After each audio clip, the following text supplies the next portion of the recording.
Welcome, everybody, and welcome to another episode of Reluctant Hero Podcast.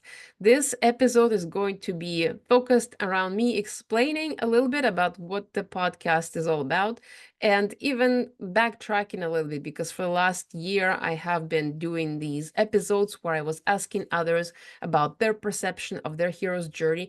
And in a way, in this episode, I dive deeper and answer questions as to how it perceived in my mind, how I have started and why I started all the work that I have been doing. So in this episode, this is going to be a more in-depth discussion of what the concepts mean to me and why I have been pursuing them so much and what's the reason behind it. So if you are interested in learning what is peak performance all about for me, what the flow state is and why it's important, how this all relates to all of us as global citizens and individuals as well, then stay on and listen to my conversation with Ted, where we go quite deep into these philosophical and abstract ideas, but which are grounded in reality. And there are some tidbits that can help you figure out what to do next if you're feeling stuck, if you're feeling frustrated, or you are finding yourself lacking passion or purpose in your life. So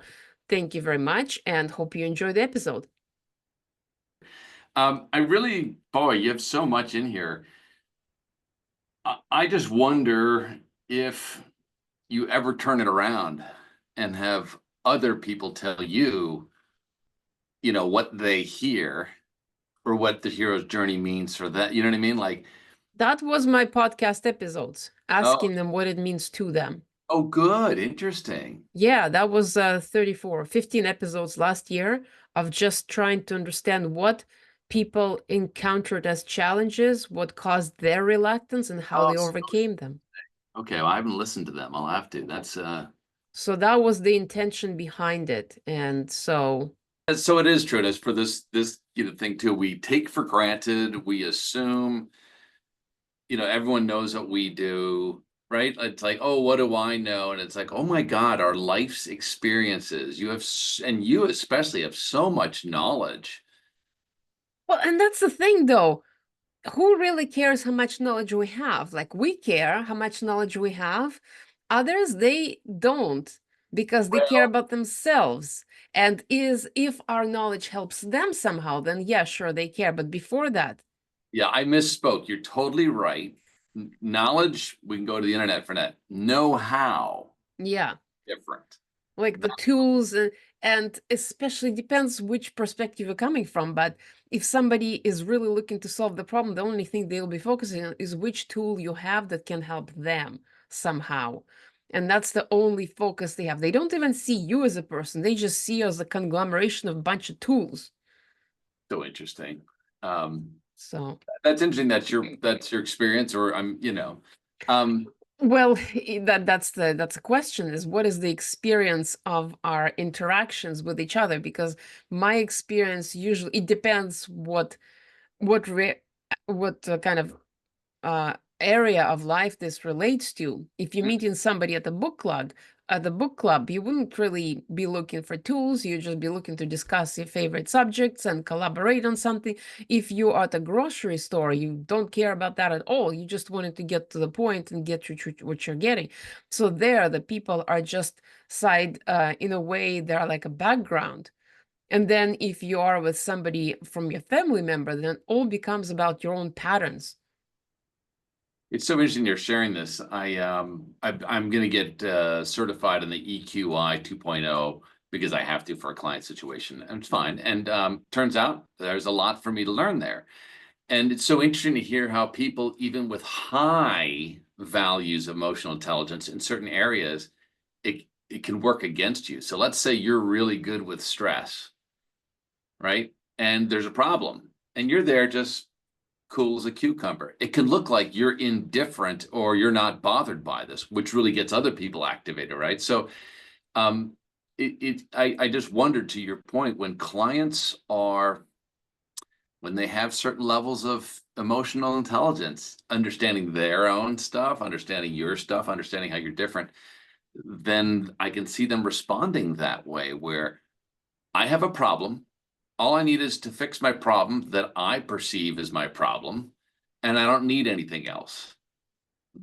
That's actually not a great healthy place versus you could also come from, I don't know anything about anything and everything's my problem. That's not helpful either. And somewhere there's a balance of I have a problem that I think I know, but I'm open to blind spots, and you help me identify things that I don't know, which Yeah, it's exactly that. How much of the stuff is the person denying or ignoring within themselves or in the area of their life that they're looking at? It's all about the focus. And the focus is driven by needs. What are the fundamental needs? And the needs are connected to belief system. So mm, all of that is completely intertwined. so back me up we can just, as I'm so interested to understand you have so much smarts behind everything you know about. What is it that you want to do in life? Are you wanting to shepherd people through challenges and be sort of that more coaching, mentoring type modality? Are you wanting to be the fix-it person, like a consultant type that comes in and helps people get to something else? What drives you in what you do? That's such a good question because in by definition the coaching is guiding people and chaperoning them through their challenges, and I've struggled with that for the last 5 years because I have so much information that just wants to pour out, and I looked at it from different directions. I looked at it, is it my ego just likes to know that it's smart? Is it my physical mind that is self-reinforcing itself by providing those ideas and speaking about them in these elaborate terms? Or is this something bigger that is trying to come out? And I'm just coloring it by my perception and knowing all the patterns I assign them to that dialogue. I have been coming to a conclusion that it's really something that is coming through me, trying to come out in for whatever reason. And therefore, I am probably better as a consultant who has ideas and solutions and fixing to the specific problems rather than asking questions, waiting for people to figure it out, even though that is super important because unless the person figures that themselves out, they can't really act on it. It's not theirs. They can't identify with or take ownership of that. Mhm. And so I have been negotiating with that in my head. What exactly am I trying to do and why? The question why has actually been driving me a lot, driving me insane, driving me forward, which way you want to put it doesn't matter. But constantly looking, it's almost like they say when you look at the abyss starts to look back at you. So learning all the patterns, learning all the definitions and all the ways in which we can distort reality and distort the truth has started to in a way impede into my progress because in a way I start to question myself sometimes. Well, am I doing it for the better reason or am I doing it just for some kind of self-serving reason?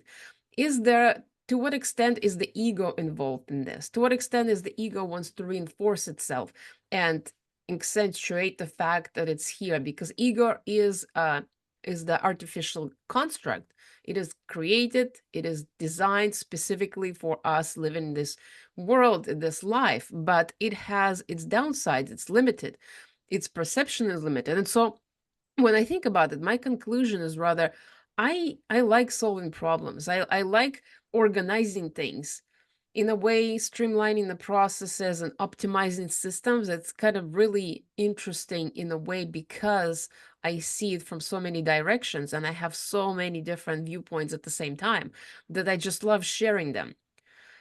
And in that way, that positions me as not a coach. It positions me as something else. And I haven't quite discovered or defined what it is exactly. And so my closest guess to that is that it's some kind of a channeling ability that requires people to ask questions so that I can provide them information that I have. So that's the closest I came to so far. Yeah, well, good for you for even just looking at it because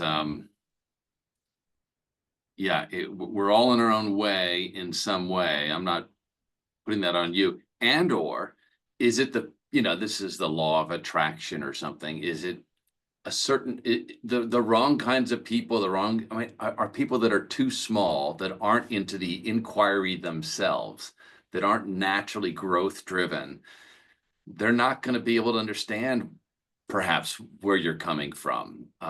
You might be offering champagne to people looking for water, and it's not wrong with you. It might be the wrong use case. I wonder. Well, that is a very relevant question because there are certain people who are they called intellectuals, they called very articulate because of how their mind works. You can see them in the debate territory. You can see them as speakers or even as lawyers or attorneys or anything like that that has to do with the mind and then creating stories out of the ideas. There are different variations of them, and they're obviously on different levels. They are engaged in all kinds of dialogues.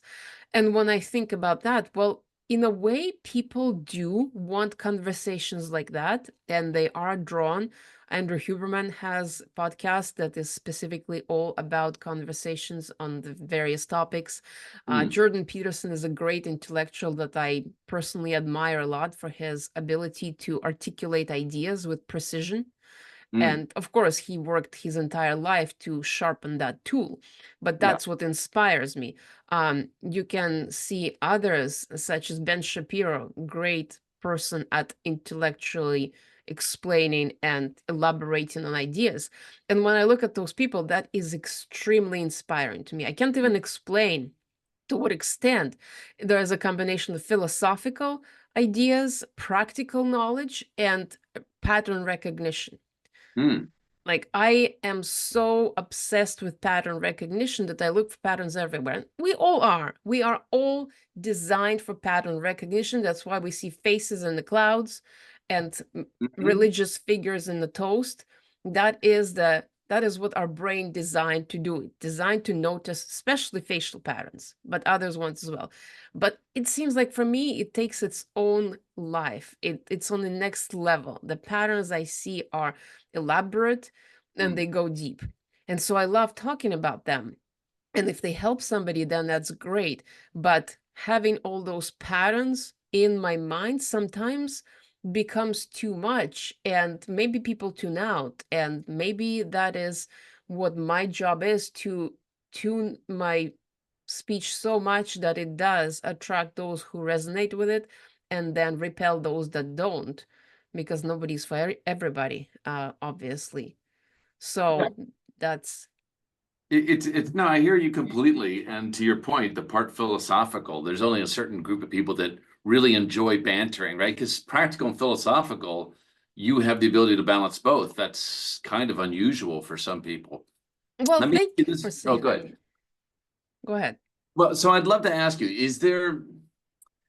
what has brought you to this place? So is it and I don't mean to put words, but is it a frustration with humanity that you want to help solve?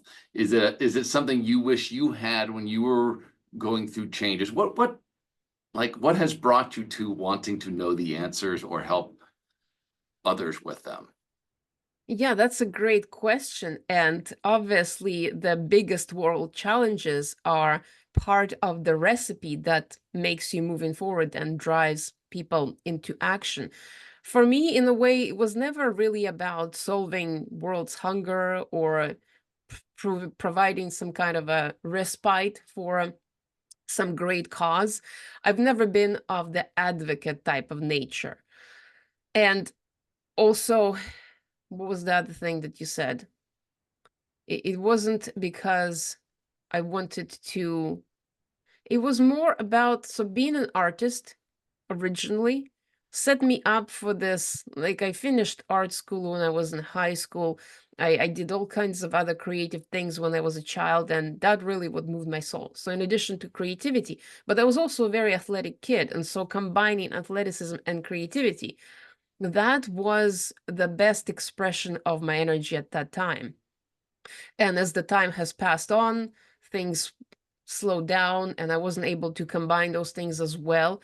And so that was, I think that was the drive for me to combine again this physicality of movement and creativity and expression.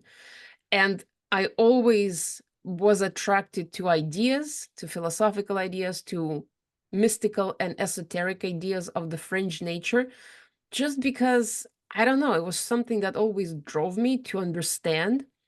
And the more I went into those subject matters, the more interesting they became. And so where I am now is, it was kind of a journey of searching for the Holy Grail, uh, metaphorically speaking, the hero's journey. Because once I opened up to the idea of entrepreneurship and creating something out of nothing and creating value for the world, it started trickling down one thing after another. I started learning, well, first, the key turning point for me was when I discovered that other people came up with a terminology for the state of being that I was searching for all my entire life, which is flow state. There's a science behind it, there's theoretical concepts behind it. It combines beautifully with practical and mystical and spiritual as well. There's a lot of explanation in that, for me at least, for a Hmm. lot of ideas and a lot of things that are relevant to me. So that was the key point when I did discovered that there was already terminology existing for that elusive state that I was looking for. And the more I learned about it, the more things felt concrete, but at the same time fluid. Go figure. It's a contradiction, but at the same time, it's a duality in co creation. They were fixed and they were stable, but they were malleable. And that led me to further discovery of psychology, which I studied since I was in college, just self studying. And that combined with human behavior and all the things related to how we process things, neurobiology, neurodiversity, even, all of those subjects just combined and fused together. And how I came to that is sort of, I was frustrated in my life because I felt stuck. Hmm. I felt like my creativity was not expressed well. I was not really doing what drove me, what inspired me. And I wanted to understand why. Because originally I started out thinking, well, I know how the life works. I just gonna do these things and then was going to be great. And then 20 years later, I realized that I was nowhere near to being where I thought I would end up. And that confused me so much, I couldn't figure out.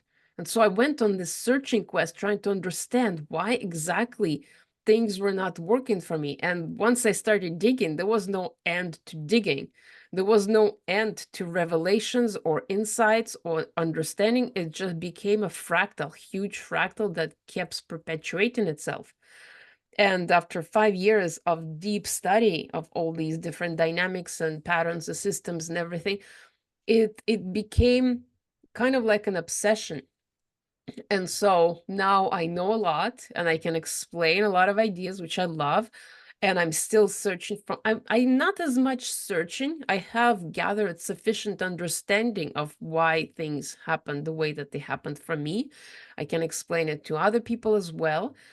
There's, of course, still work to be done and work in progress, but I feel satisfied now with the level of understanding of my reality and the mechanism of reality, more importantly.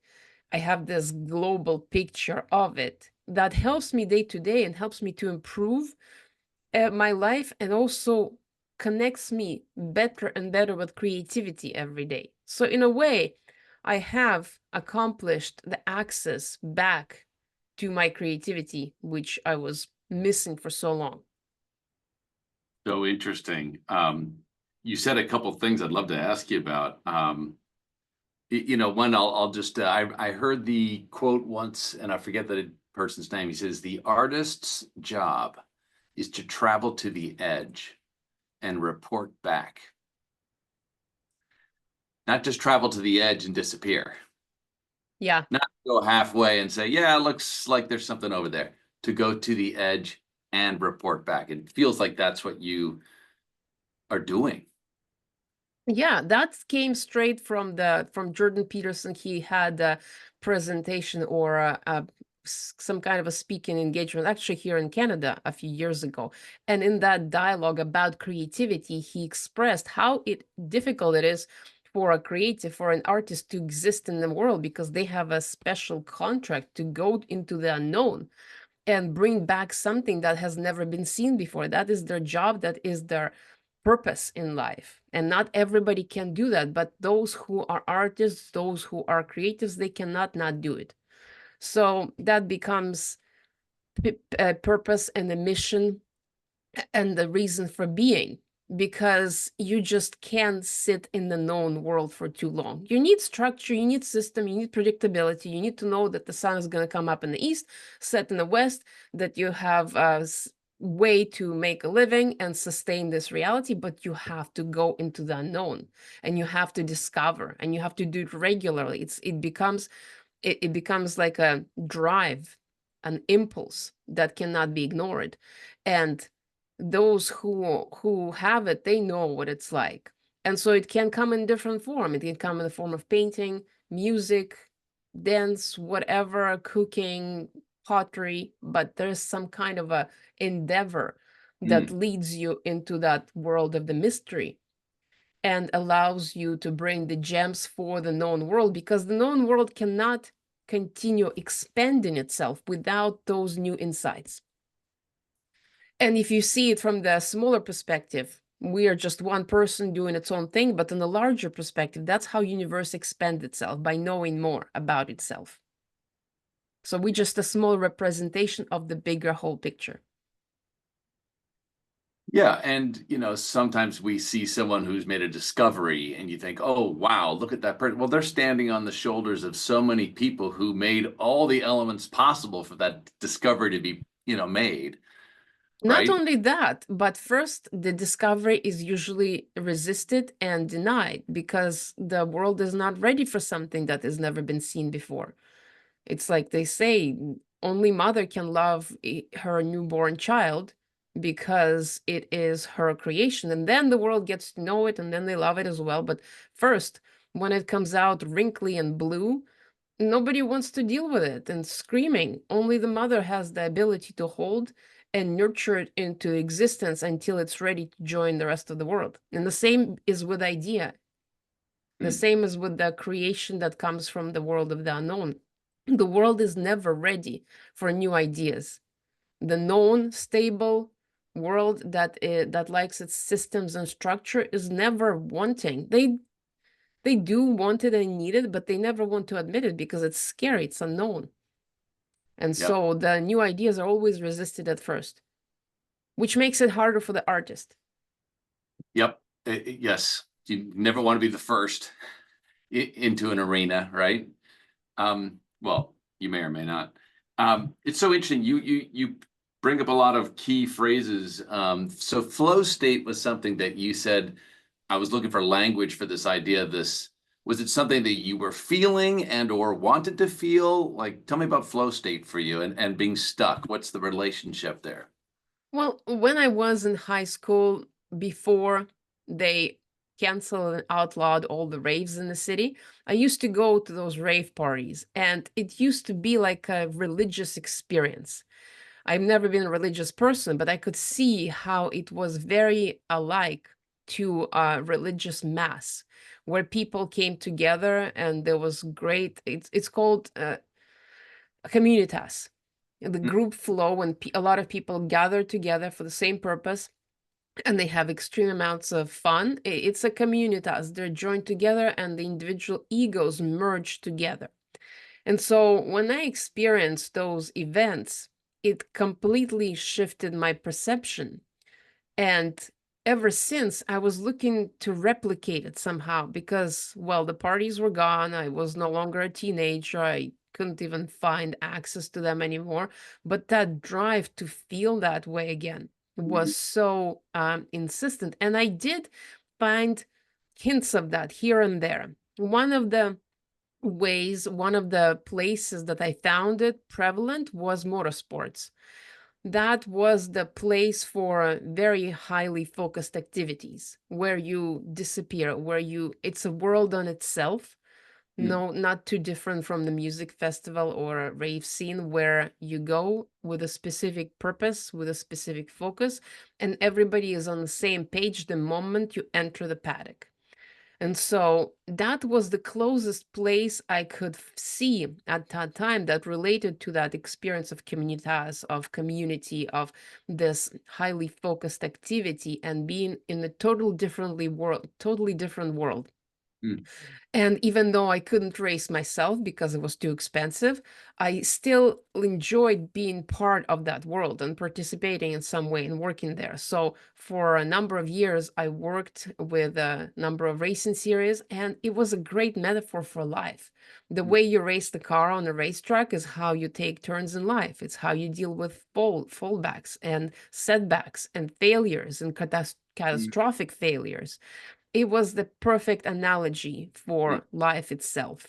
mm. And the connection that I made there were just extremely deep in a way that they were not superficial like you would have at a place of work, because everybody kind of comes together and they work together and they know each other and they do the task and they know what they're doing. But being friends in the motorsports was a totally different game. There was passion there. People weren't there because they had to. Motorsports is very expensive and very time consuming and just not easy in itself. Risky. But risk, yeah, well, risk it's it's actually minor deterrent in that sport. The biggest deterrent is the cost. Yeah. But once you get there, once you experience it, it's like you can't leave, and that doesn't leave you. Even though after years of not being there, I still feel passionate about it. And so that was my first attempt to get that feeling back. And then when I learned the terminology, I thought, well, of course, that's it, everything makes sense, that everything started to make sense and fall into place after that. So where was I going with that? What was the question? Well, You no, I think you answered about flow state, and it was so interesting you say that because you sort of expressed this idea of, and I loved you said the ego flow or the group flow, where the egos, it made me think of, super organisms like ant colonies, right? Where they say the team is your boss, not your right, but the team is the collective. Is your interest in creating, and I'm asking all around, but like your experience was one that was with in flow with others. Is that something that you want for you? Is it something you want for your client? Is it something you're trying to cause and create in community around you? I'm just curious, like, again, back to drive. Well, it's actually a combination, because when I was in flow with everybody and it was in a community, I was also individually myself in flow. So Yeah. both things feed into each other. And so if I perpetuate more flow for others, I get into the flow myself. So everybody wins. That is the drive. And that is usually present when people, and even in the motorsport specifically, a lot of activities are very individual. It's not a team sport, even though, yes, there are teams, but everybody's very individualized in that sport.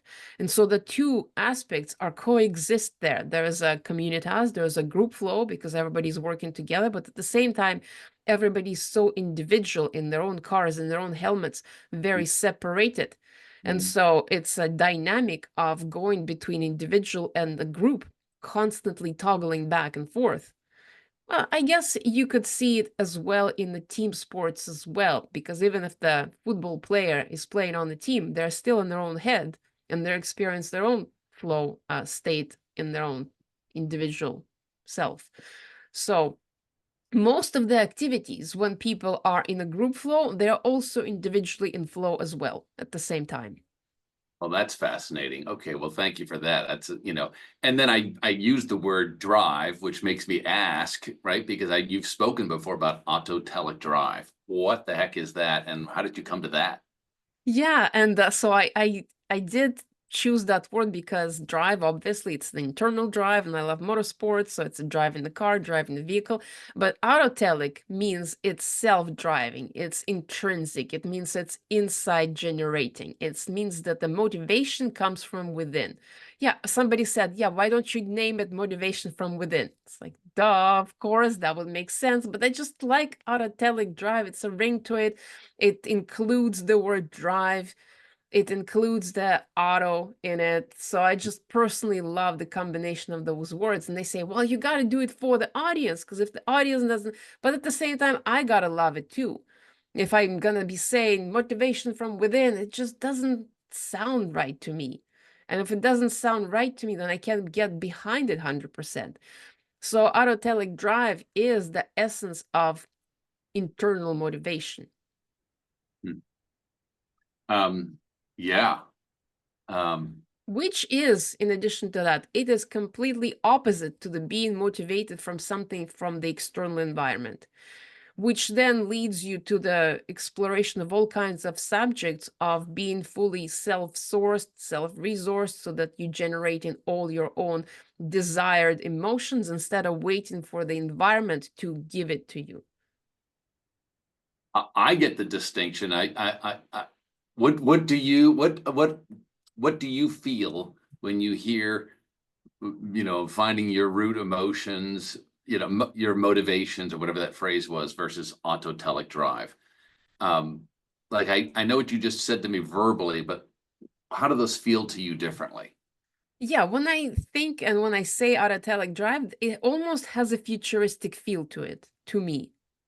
Almost like it's like I can see the spaceship in cosmos, in space, in the darkness, moving at the speed of light. It's that kind of visual imagery and that kind of visuals that they have. It's self-perpetuating. It's moving at the speeds beyond our comprehension. It's autotelic. It's unstoppable. There's fire involved.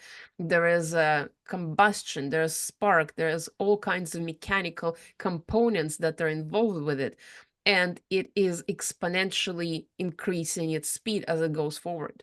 So that's what comes to mind when I think about that combination of the words. And when I think about motivation from within, I just kind of want to fall asleep.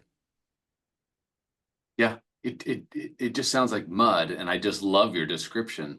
Those couldn't be different energetic relations to. So thank you for sharing that. It is interesting that we talk about flow state and peak performance. One feels like an emotional connectedness, flow state, right, or a state, and the other one, again, forgive me, feels like it's externalized. You know, what does performance mean? Tell me about those words for you, flow state and peak performance. Yes, it's a great analogy and great observation about those words. And yes, flow state makes me think about the ocean, about the waves, about the rivers and the water and how it's flowing, and the flow of life and everything that is fluid. Mm.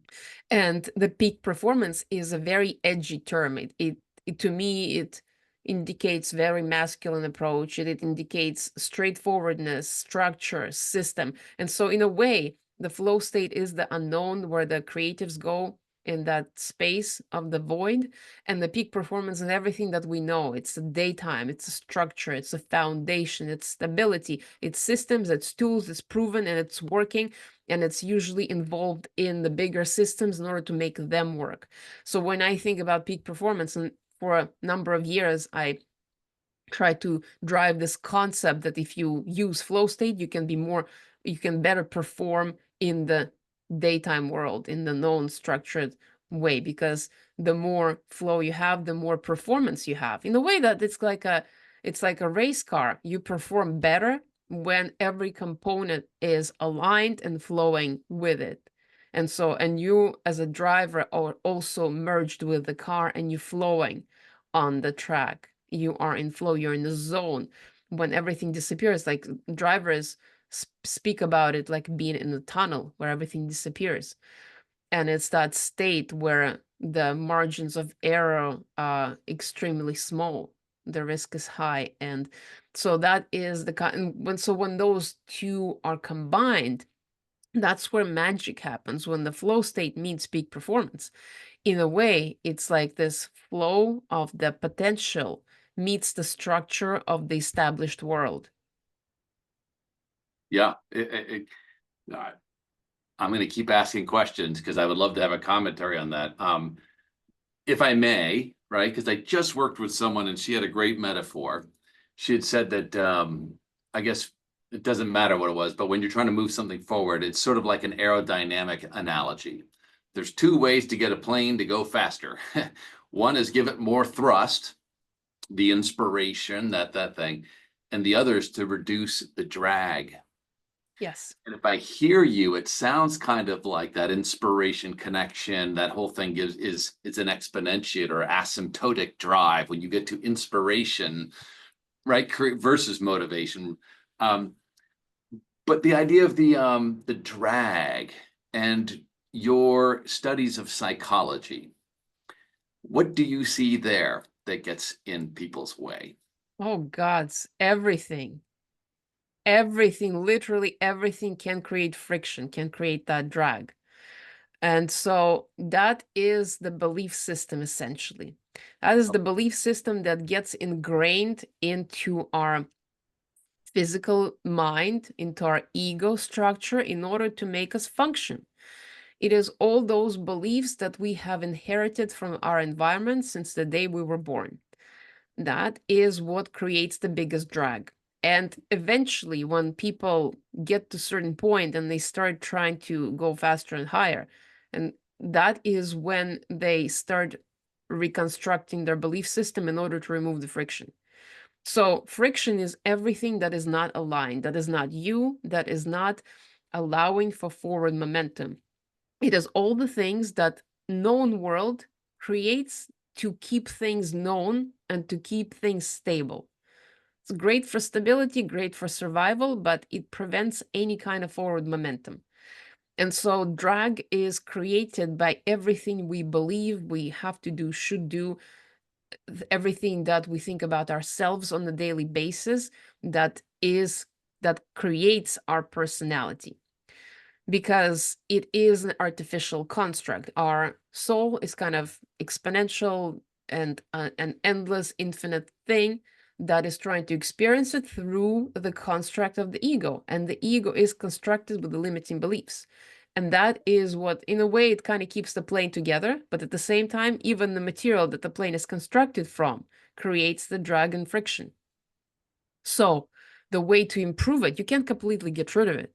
You can never get rid of ego fully and personality until you die, but you can smooth it out. You can lighten the load and you can increase the lift through all those methods. So decreasing the weight would increase the lift. And if you give it more thrust by adding more autotelic drive, internal motivation, that is what makes the rocket go into space and what makes the planes fly, essentially. Well, if you talk about the rocket, then you need a whole lot of thrust at the beginning. So, but even the plane too. Like you need the initial thrust to be so great to get it up there, and then you have to maintain the speed, maintain the velocity, maintain the altitude, and that is how you actually, well, in a way, it's how you deal with reality as well. In the youth, we need to expend so much energy in order to get us to that status quo that gets us floating up in the air, gets us there, and we want to stay there, but we're terrified of going down. So all we do is just maintain that stability with everything we've got, trying to recreate and replicate it. But we can't go higher. If you want to go higher, you have to reduce the load and reduce the resistance by eliminating those negative beliefs that we started with.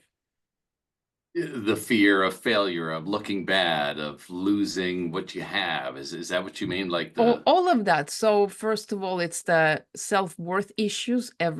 Nearly everybody on this planet, to some degree, feels that they're not worthy of something, they're not deserving. So that is the first core kind of issue that then stems all kinds of other perpetuating beliefs that you need external validation, you need somebody to give you permission to be who you want to be. If you are, or if you become who you want to be, there's plenty of examples that you can find that of people failing because they went outside the zone of where they could. If you if you become yourself, just terrible things happen. There's endless amount of fears that those negative beliefs create in us. Loss of love, or not being loved enough, or not being enough to be loved, not being enough to be accepted, all types of thoughts like that. And then the codependency issues where people are expecting to feel something if they get it from somebody or something. They buy a new car, it because it's going to give them the desired feeling of whatever it is that they want to feel, success or self-worth, but it's still attaching their feeling onto external thing. So all those things that we think we should do or should not do is what those beliefs and patterns are. And would the autotelic part, becoming closer to who you are, is what I sort of hear. Is it ultimately about authenticity? Is it, that's not even the right word. Is it ultimately about becoming who you are and getting out of your own way? Is it something is that the... Well, authenticity is exactly the right word. That's becoming who you are.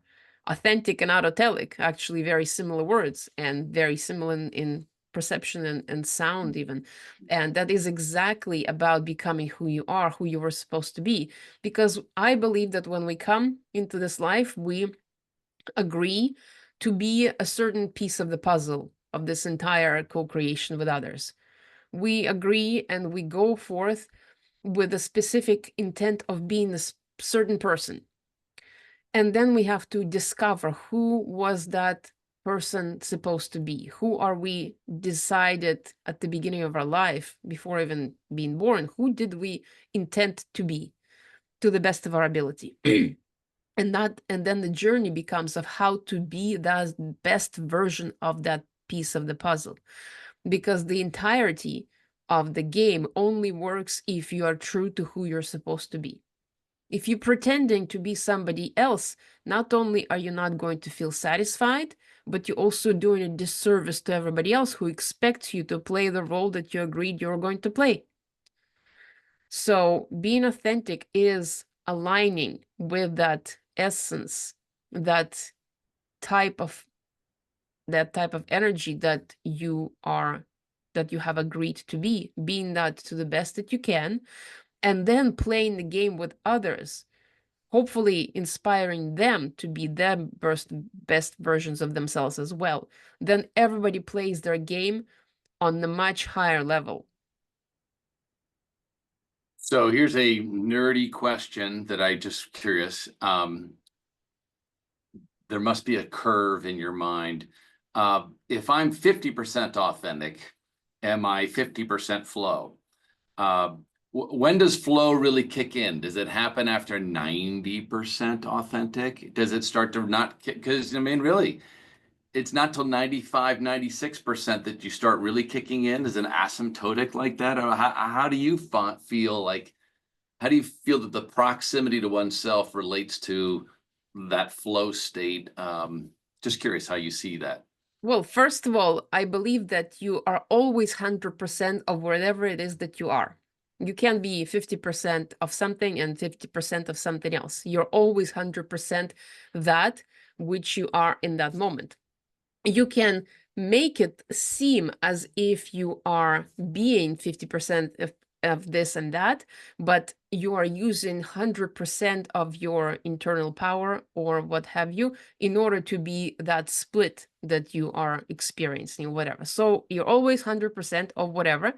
And flow state is the gradient. It's not just black and white. It's a scale. And you can have a micro flow experience or you can have a macro flow experience. It's a gradation. And it travels, there are a multitude of versions of flow state that you can be. It's all about the focus. So flow is focus essentially. So how focused are you? You can be a little bit focused. You can do your dishes and be focused on the dishes and it lasts you for 5 minutes and you're done. Or you can be involved in the writing of proposal that lasts you for 5 hours straight, and that is the huge macro flow that you are just in it, and when you come out, you feel great, but you need a break. Yeah. And so, or you can get into the car and you can drive to a store and you need to be focused. So it's a micro flow kind of experience. You need to be focused on the road, you need to see where everything is, and then you get there and it takes you half an hour and then you go home and switch tasks. Or you can be in a race car in a race with 50 laps or more, and you have to be in there focused for 3 hours straight, and that's a totally different flow state experience. Both are flow, but both are on a different level. So the alignment and focus, well, how do they relate? They also are gradual. You can be aligned, super aligned one day, then the next day you can have a day off, bad day, you didn't sleep well, and you're not quite as aligned, not quite as focused. And so you have less of your present. It's like, how much of you here right now? That is the question literally for how, are you fully here right now, or are you somewhere else? I love what you said about being 100% where you are, but you might be 100% pulled in 15 different directions. Exactly. That's a great point. Um, you said something before, and I wasn't quite sure of this. And I know we don't have the time to unpack all your knowledge about belief systems, because that's probably a whole thing. I thought you said something about, well, to your point about belief systems, there's all those things about how I should be, how I should, all those. Is there anything about how the world works? I thought you said something about reality. Do you find that people have a disconnect somehow with reality? They want to believe it works or is different than you see it being? How do you help clients? Is that an issue that you find that keep people from flow state? Well, that's a great question. And trying to speculate on how people perceive reality is a huge task in itself because everybody obviously has a different perception of it. But in general, there has been a lot of outdated ideas of how reality works. A lot of outdated ideas based on the concepts that were used for specific reasons back in the day. They stem time and they have been repeated by people, and they also part of the belief structure. So, for example, one concept, past lives. Some people believe, some people don't, but the idea of linearity of time has been the concept that has been thought of by a number of people for a long time and explored in different ways. But essentially, the way that reality works is everything is here and now. And we are just shifting, that's getting a little bit deep into how the mechanics of reality works. But even from the quantum science perspective, the particle exists as a wave or a particle based on how you observe it. So if it is a wave, it means that everything exists simultaneously. Therefore, the time is only a perception. Time does not really exist. Therefore, past life is not a concept, is not something that is in the past. It means it is something that you're connecting to right here, right now, just another version of yourself or another version of a person. And I don't want to go too deep into this concept because it's going to take too much time. But essentially, one example is that outdated beliefs about past lives have been perpetuated by people in order for them to understand how reality works. But on a fundamental level, everything exists here and now. And if you think in your experience past life, you just experience connection to something else that exists right now, just in a different frequency. So there is that. Yeah, and I appreciate that. We'll save that for another time because, but well, the way you just shared that, it's almost like this disempowering to think, oh, this thing, this entity, this time before me, and and what you just shared is no, you have everything in you right now. That realization. That is not an easy realization to make. It took me a number of years to really from hearing it and intellectually understanding it to really comprehending it. It's not an easy concept to just hear, oh, of course, everything is within me now. Yeah, everybody says that. No, it takes time to really figure it out, and the person has to want to figure it out, because yes, everything exists because your vision, your existence is what creates time. It's what creates perception, it's what creates the linearity, what creates everything. But just hearing that is not enough. The person needs to hear it a number of times in different ways in order to really sit with it, and in order to really embody it. Then it would start to make sense. But until then, they have to rely on those outdated beliefs that time exists outside of yourself and you're a slave to time. And a lot of disempowering beliefs have been perpetuated like that. That there's nothing you can do, life just moves on. It's like one of the philosophical concepts that was explored before was like that universe is just in different mechanism, and we are just cogs in the machine, and there is no rhyme or reason, or nobody cares. Well, that is such an outdated belief system that now looking and thinking about it doesn't even make sense, that the universe just moves like a clockwork without regard for anything. That totally does not even compute in my mind. But I used to kind of think about it that way before, because without really understanding, does God exist? What is God? What is universe? It's such a huge concept. But if you think about it, you are creating the universe. Therefore, of course, there's control, there's power, and there's great care embodied in it because it's all you. Yeah, it's so interesting as you were speaking before, and you were talking about stepping into the unknown, right? And of course, I was triggered by known because we tend to associate with this frontal lobe, right? I know that. And it's almost as though when you were talking about that versus stepping into the unknown or going into the flow state where time seems to disappear, that we're getting out of this thing and into something else. What's that? Exactly. Yeah, well, that's actually been mapped out by the brain technology. When you're looking at EKG, I believe that when you are in the creative flow state, the front of the brain has less activity. Mm, It's called prefrontal cortex. That's where the critical thinking exists in the front portion of the brain. That's where analysis happens. That's where we think and plan from. That's where we create structures for our day. That's where we write our to-do lists from. But when you are in that experience of being in the zone, being in the flow, you are thinking with the back portions of your brain. That is where all the activity exists. And that is the difference, mechanical difference, biological difference in the different way. And that also drops your brain waves. When you are overthinking, you're in beta. Beta is very fast moving brain wave, which you need to be in this conscious way. When you wake up, you're in beta because that's how you make your cup of coffee. That's how you drive your car. That's how you write your emails on your computer. But when you need to solve the problems, you need to drop slower. Slower brain wave, which is alpha, and that is back of the brain, that's creativity. And one key element is that when you are scared, you are all in the front. You're overthinking, you're analyzing, predicting, and trying to figure mm, out what your next step is. mm. And you can't be creative when you are in fight or flight mode. So creativity cannot exist if you are experiencing anxiety. But you can't get rid of anxiety unless you remove those limiting beliefs that are causing that anxiety. So, Now here's the million-dollar question. Maybe it's a setup in a good way.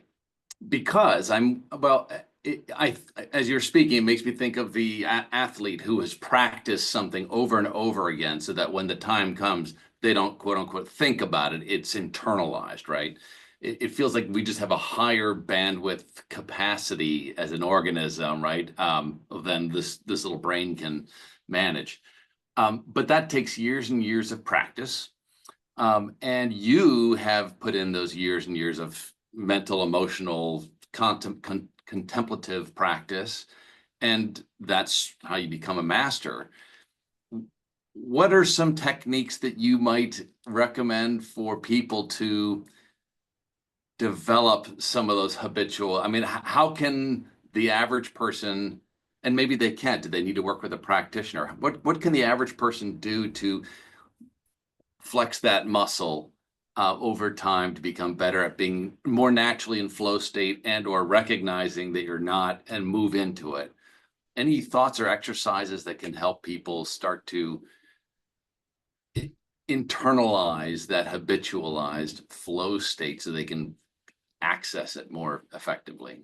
Well, there's a number of things. And like my mentor, Stephen Kotler, who I learned all my flow state from, says flow follows focus. So whatever you can do to enhance the focus will lead to flow. And Mm, what leads to focus? Well, it's eliminating the distractions. It's getting proper sleep. It is making sure that you are actually doing what you're interested in. That's something that captivates you. It is identifying all that friction in a way that can, it's the environment too. Clean your environment so that you're not visually distracted from things. It is removing the distractions essentially. And sometimes I wonder, and there's been some arguments about ADHD, that it's not a symptom of some kind of inadequacy, but it's a result of our environment that has become extremely distracting. And we just don't have ability to focus and be with the natural self. It's being in nature too. It's connecting to the natural aspect of ourself. So there is nothing that you can do first thing in the morning, but there's a number of things you can set up to start doing first thing Monday morning and then continue doing them. And so it's environment, it's the biology, it's the mindset. How open are you to new ideas? How open are you to exploring all the things that are involved in aligning yourself with your authentic self? It is what kind of people do you surround yourself with? It is what do you let into your mind and what you don't? It's standing guard at the doorway of your mind. It's all those things. And then it's expressing yourself. It's the creative expression. It's one of our fundamental needs. We need to creatively express ourselves. Even the people who don't think themselves to be creative still have the need and capacity for some kind of creativity, for some kind of authentic creative expression. So it's all those components together. So you can't become a master if you don't even know what it is that you're interested in. And then you can't practice if you're constantly distracted. So it's those, at least those two key components. But even those two are set up, you can't do it well if you're physically not fit. If you don't have proper nutrition, if you don't have proper sleep, sleep is essential. If your hydration is off, mhm. all those things. So biology leads to performance, leads to higher flow state because it leads to higher focus. Brain works just as well as the body. So if you train the body, physical training enhances the brain activity. So it's all those things combined, but it really leads down. If you really look at the core of it, it's becoming more one with nature, because nature doesn't have issues with focus. It doesn't have issues with flow. Rivers don't have problems flowing, and wolves don't have problems hunting. And we are also biologically animals. We are part of nature. We are nature. We just have this higher capacity for functional thinking. But we are just like the trees, just like the animals, just like the rivers. So the closer you get to nature, the more you can become yourself. And then you can be more optimized. Wow. I just, I'm listening to you and your business, and we frame it maybe in terms of being a coach. Um, there are lots of wonderful practitioners that have all kinds of skills. You're obviously, I see you as, um, surgeon's not the right word, but you're getting into the basement mechanics, right? Of the ontological, whatever the words you want, like that, which is, that's a very different domain than in just the domain of words and ideas, given our current.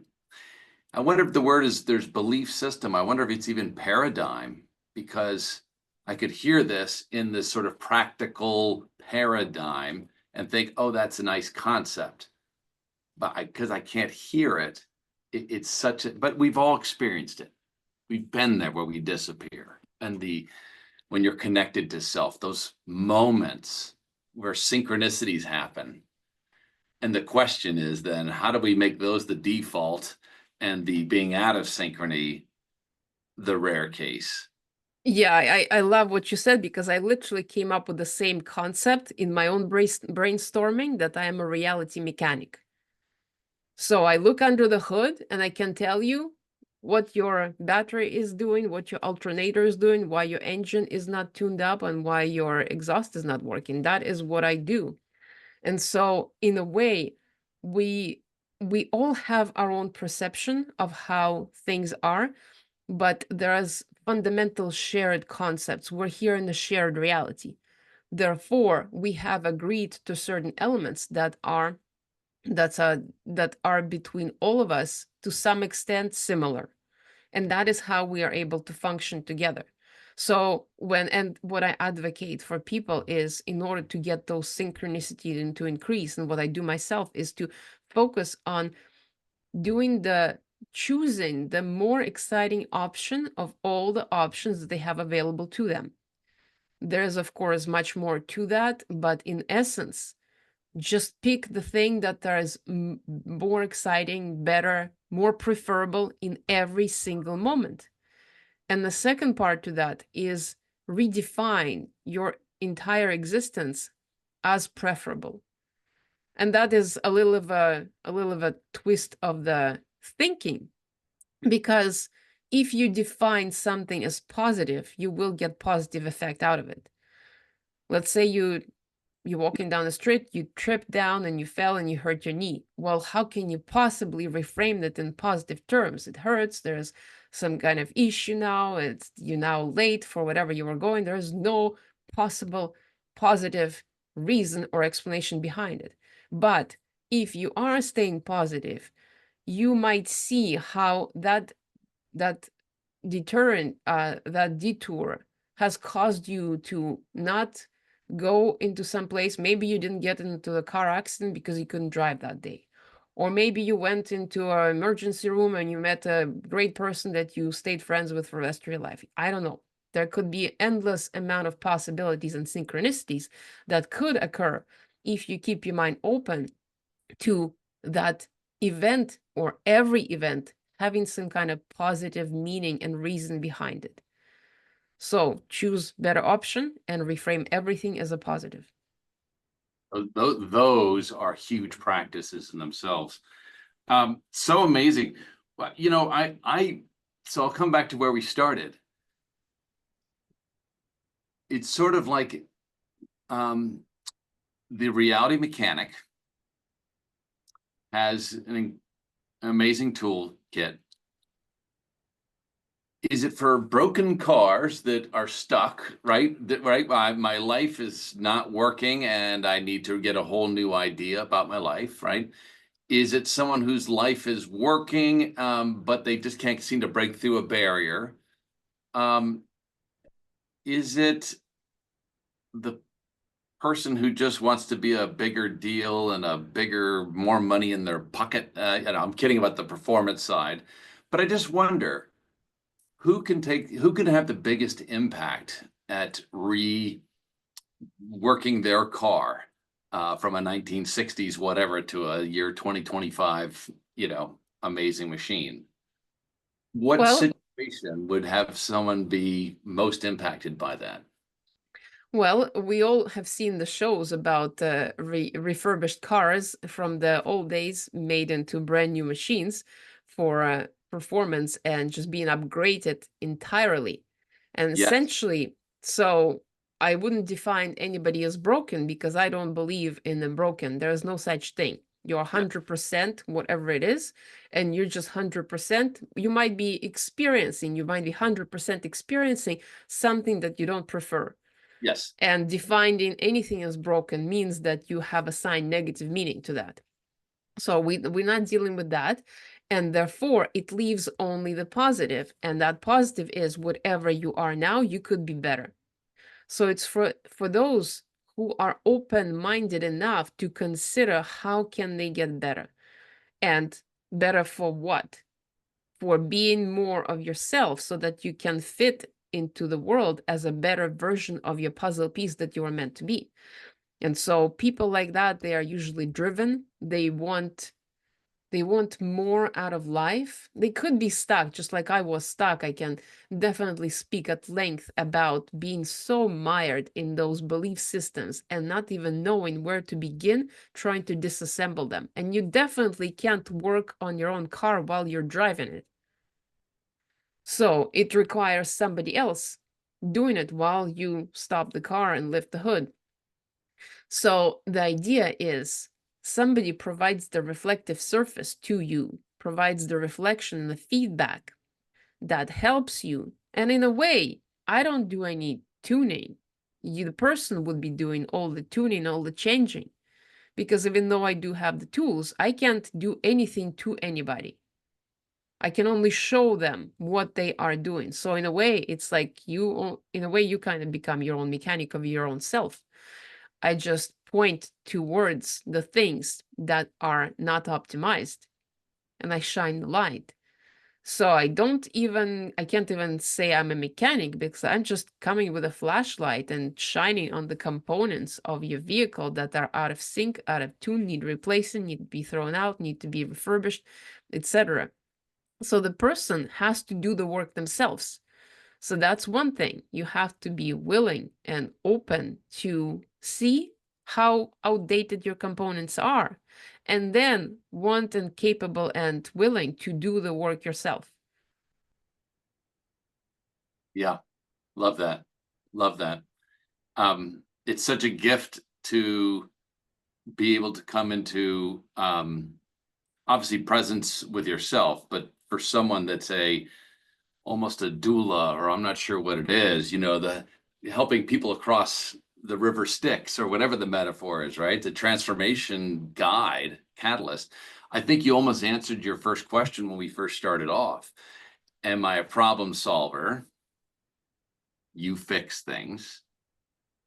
Or am I training other people how to become their own race car mechanic?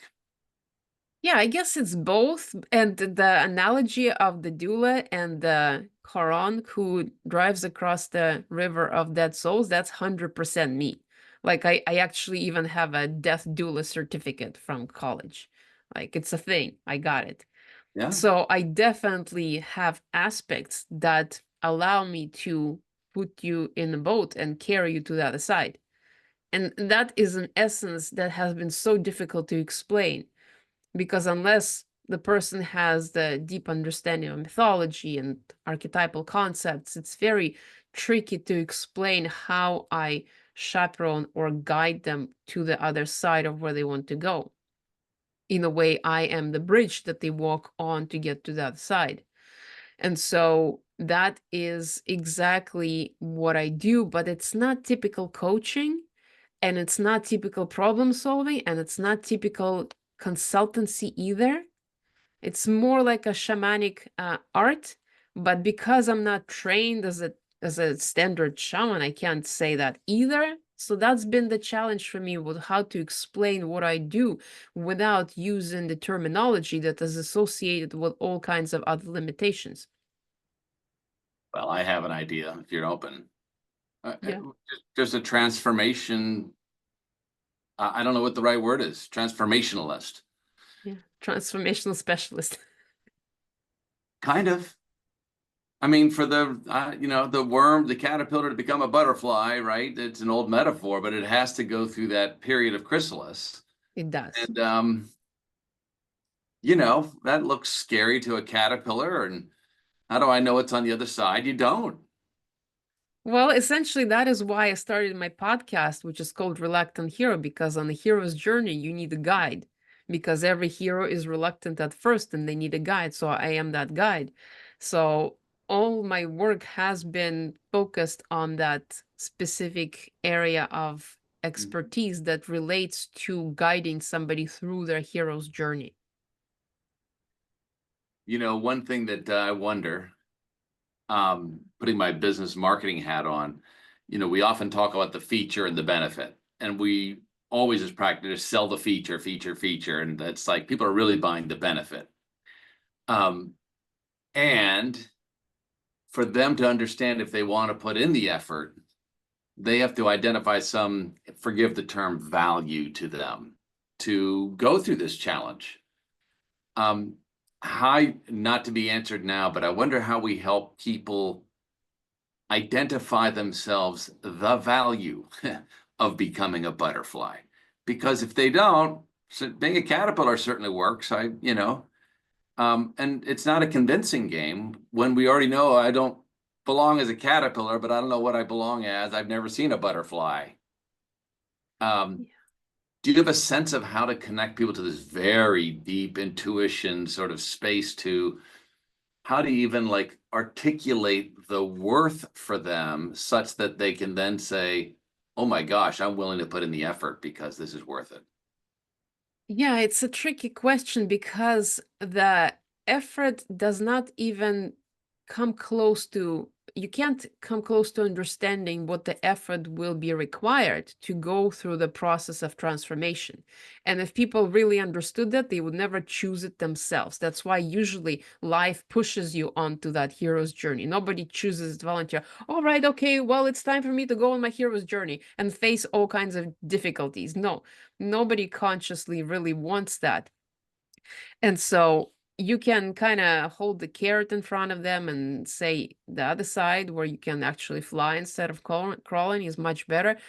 And usually people associated with something that they already know. Okay, well, you'll make more money if you can fly. Oh, that sounds great. Okay, you'll have a way better relationships if you can, if you're not a caterpillar anymore and if you're not using prehistoric tools to communicate with others. Oh, that sounds great. Oh, you're gonna get promotion if you're gonna be transformed. Oh, promotion, nice.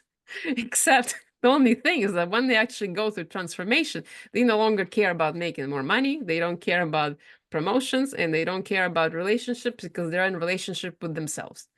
So value proposition in this aspect is not easy to explain because it's such an amorphous concept.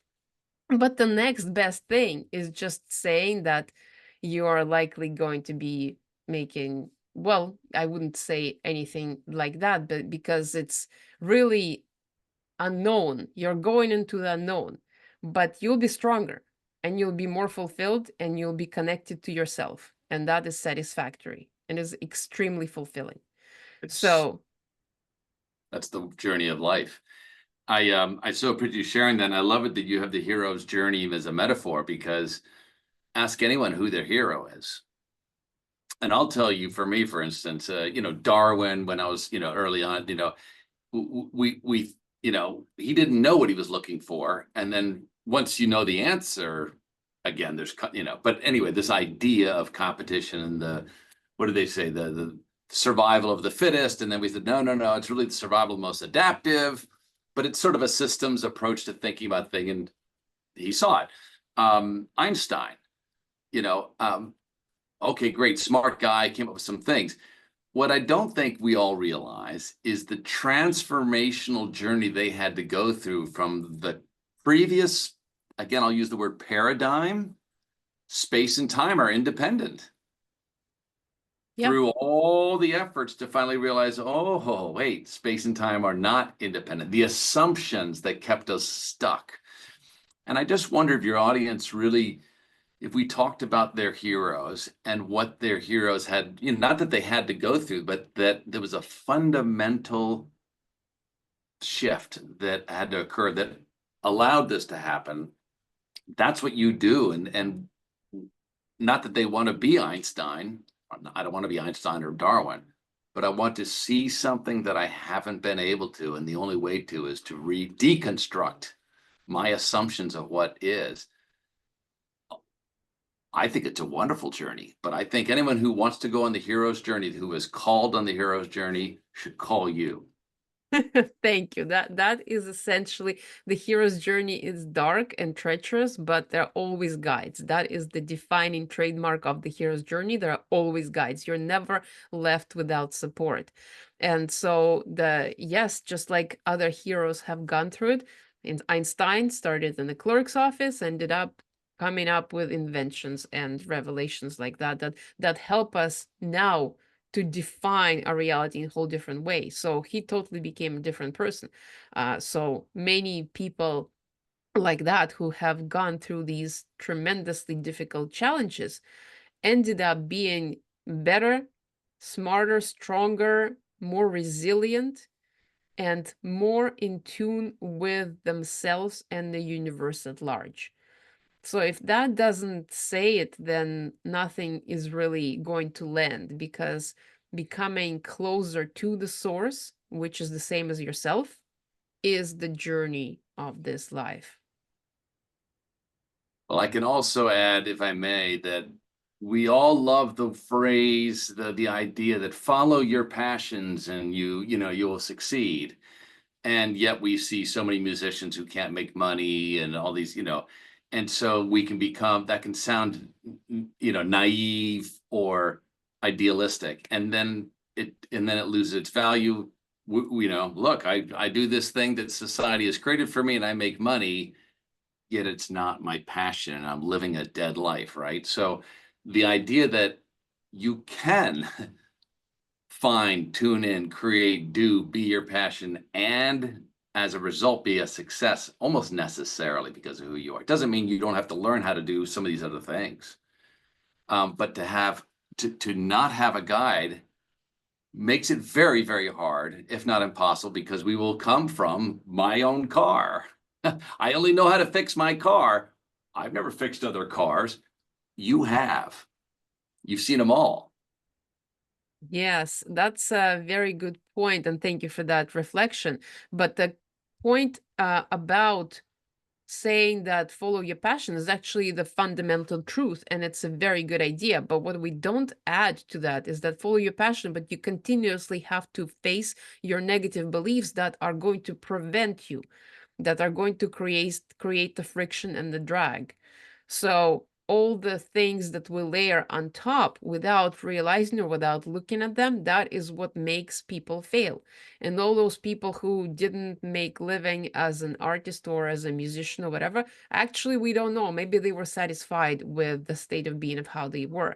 And so we attach expectations that success in art has to result in a lot of money. Well, that is the concept in itself that we had artificially created. And so that doesn't necessarily mean that you're going to be fulfilled and connected to self just because you have lots of money. Then it's not understanding the levels of abundance we have and not understanding about reframing every experience into the positive one. So there's a lot of layers to that. So start saying follow your passion is just the beginning of the formula. It's just the start. There's all the other things that happened and need to happen in order for that passion to lead you to yourself. And so essentially, I like the quote that we all are walking home. We are born, we get ourselves the number of challenges that we then spend our entire life solving in order to return home to ourselves. Beautiful. Beautiful. Thank you so much for this, for allowing me to speak on my favorite subject. And Thanks for yeah, that was just gorgeous. I mean, becoming who you are, the hero's journey, to becoming who you are. You know, I can't think of anyone who doesn't want that. yeah, they just might not know it. So They don't know it's possible, um, possible for them. And they don't that back to anyway, I think they'd feel safe in your hands because you're so trained, but you have a wonderful, I don't want to say objectivity because it's not cold, but a very balanced feel to you that there's enough soft side, I guess I could say the emotive, but you know what you're doing. thank you. And I actually spent actively number of years integrating my analytical and my creative side. It didn't happen by accident. That was a deliberate effort through all kinds of practices in order to integrate two sides. And so I find myself now in this place, which seems like it's relatively balanced at the moment. So thank you for that reflection. You might be a pioneer. I know you're not alone, but I bet you in 5 years there'll be a lot of autotelic consultants that probably will train under you. That sounds great. It sounds great for the world. So let us support you doing that. Anything our audience should know? What, like, they want to know more? Well, if they want to know more, they can go to my website, which is called www.autotelicdrive.com, and they can download the free peak performance checklist that can give them one-page document that summarizes all the things they need to focus on in order to start their journey towards their alignment, towards their peak performance, towards their optimization. And that from there, I have a lot of content and ways to contact me on my site and connection to my other social media. So if anybody is really interested, and I guess if you're stuck and you want to go further and you're ready for creating new level of expression in your life, then we should talk. And it's such an interesting journey that it's been really challenging to talk about because every person experiences it differently. Mhm. So how do you explain to somebody the transformation one goes to as they embark on a hero's journey? Well, I have been trying to explain that with the previous episodes of my podcast. Mm. I don't know to what extent, but hopefully it is a relatively clear idea that when life calls you and you're faced with transitioning into another stage of your life, then the certain elements are present. I can see anyone going through a relationship change to a very senior person wanting to, in a business, let's say, really lead with purpose, and inspire an organization than, command it. And that idea of wanting people who have risen in organizations have a desire, could be ego part of it, but I think it's to lead at some point. And once you've sort of made it, it's like, okay, what's next? Well, it's not about them anymore, right? I say leaders cause leaders. So as you're doing, how do you develop the next generation of minds, hearts, spirits that will take us to the next incarnation? Well, leadership is huge because right now we're facing unprecedented times, and it's all hands on deck right now. We are transitioning as a global society, and we're transitioning in ways in which we've never seen before. And that takes everything out of us in order to become the best versions of ourselves. And that requires better leadership too. So leadership is huge aspect of this transformation because the more you're able to hold your own chaos and your own hero's journey, the better you can guide your team on their own hero's journey. Even as a company has their own company hero's journey. Yep. Love it. So, Love it. Well, thank you, Pauline. well, thank you so much. It was amazing. Thank you to all of you who have listened or watched this episode. I hope this was helpful for you, and I hope you found some insights in it that can now clear the path for you and help you identify some of the obstacles that you were facing on your own hero's journey. For more information about me, please visit my website, autotelicdrive.com, and follow the link in the description for the free performance checklist that I mentioned earlier. Thank you very much for watching, for listening, and I will see you next time.